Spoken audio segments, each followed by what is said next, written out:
Hey everyone, it's Leanne here. Welcome to another video at my YouTube channel. Today I'm going to show you how I did Copic coloring with the Dad and Me stamp set from Fawn. So this is the Father's Day stamp set, and it's new this season. To begin, I've stamped out my stamps on cardstock, and I've used Memento Tuxedo Black ink. And I'm just showing here how I do the coloring, and I wanted to show you where I lay down shadows and the kind of considerations I would do for the coloring of these. And I've sped up the video so that I could include all of the steps that I did, but not having to make the video too long. So to begin, with every stamp that I color, I try to pick 3 tones, a light, medium, and dark. If the object is big enough to permit those 3 tones, then that's what I use. So I always lay down the lightest color first as the base, just to kind of ground the object, and that can help me start to build up the dimensions and the different colors. I use the middle tone to begin to define my shadows, so I start to think where the shadows would be cast, and in this instance you would have under the neck. The head would cast a shadow there, and then under the body, in between the legs and under the belly. So I think about putting the shadows there too. Once I've worked out my shadows, I blend those with the light tone, and then I go back in, and if I'm happy with the shadows and I feel that they're working in the spot that I've put them, then I'll go in with my darkest color and add those just as a finishing touch to make the darkest part of the shadow really deep and rich. So for the Dad and Me stamp set, I wanted to make the Father Bear the darker one, so I wanted to use all 3 of my color ranges on him. And then for the Baby Bear, I wanted to just use the light and medium tone, so he looks more younger and less mature, I guess, because his color isn't as rich as the Dad's.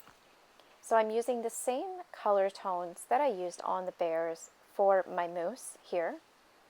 And again, using the same technique of laying down the lightest color first, just to give a complete wash over, and then starting with my medium tone to begin outlining my shadows and considering where I think that those should lay.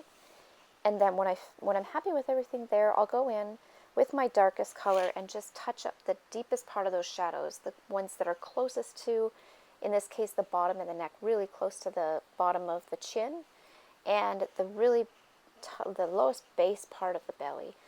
And doing this helps create the curvature look and makes the animal pop and feel like it's not so much a part of the page, but kind of lifting off the paper. You can see the 3D happening. And then I've used the same technique here for the baby moose. I wanted to just use the first 2 colors of that range, the medium and the light, to create the baby moose. So Dad Moose has the antlers, so I decided to use gray for that. I didn't have a dark gray to put as a shadow, so I took my 100 black and just touched my gray marker to the black marker to create a darker gray to add as my shadows. And then I've added the gray to the hoofs as well and put those on both characters so that ties all of that color in together.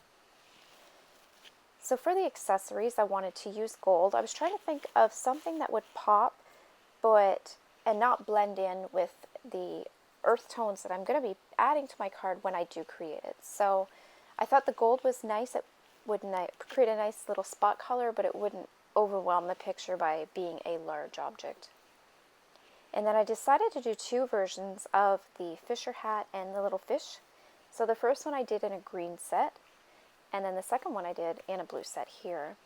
And for this one too, I used the same technique as I did with the antlers on the moose, because my darkest blue was a little too dark to go with this blue, this lighter blue. I just touched my marker to the tip of the darker blue to pull in some of that darker color, but not have it too dark wash there in the shadows, because I don't really have a nice mid-tone range that would be a nice shadow color for this set.